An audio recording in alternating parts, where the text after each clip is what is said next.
So there's a lot of different aspects to the job. It's about coming up with things out of nothing, right?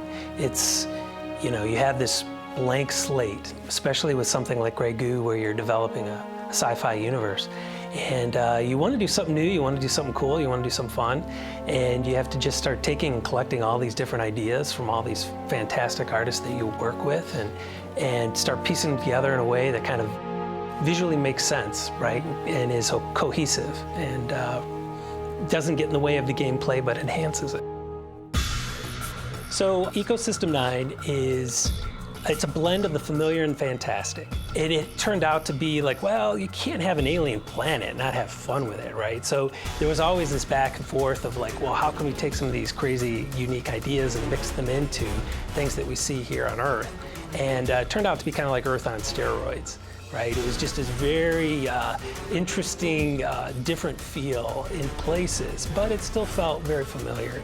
So the idea was that the betas came here and colonized the planet, and they had been there for a while. One of the things we wanted to do was make sure that it felt lived in it. So there was a lot of work done in the background of who the betas are and how do they farm, how do they take what's there in this planet and use it to, you know, feed their families and you know, live. And so we put a lot of effort in the art direction and trying to figure that out, try to figure out like, well, how do they go to work? How do they commute? How do they do the simple things? And how does that differ from the weapons of war? Because of that, the art direction went into more gear-driven, grounded vehicles. It was more mech-driven than it was, you know, wheel-driven or anything else. Had this feel of like mechanical, and there's a guy in there, right? It was very important to attach that there were little guys in there moving the machinery, that it just had this feel of like a worker race. The Goo was the #1 reason I was excited about this project. They wanted this weird, strange thing that was part of this universe that you were playing in that really lent itself to doing some unusual, fantastic things within the RTS realm.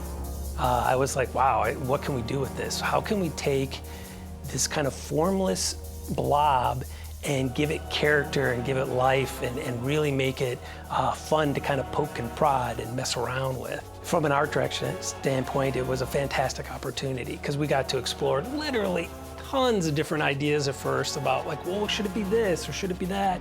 And ultimately it became an efficient killing machine where the humans might waste where they put things on their units just for the sake of having a form look right.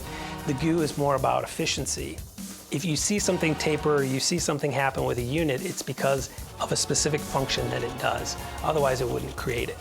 In some ways, it's what you expect. I mean, it is a blob moving over terrain, right? But there's extra added visual elements that we thought long and hard of on shaders, on how we were going to show that nanotechnology within the Goo and hint at it so that it became something more and it became a character in and of itself. The humans were also interesting because Greybox really wanted to have that feeling of they're alien. It started becoming all about like a sleek, modern technology. It became more about like modern art moving on the battlefield.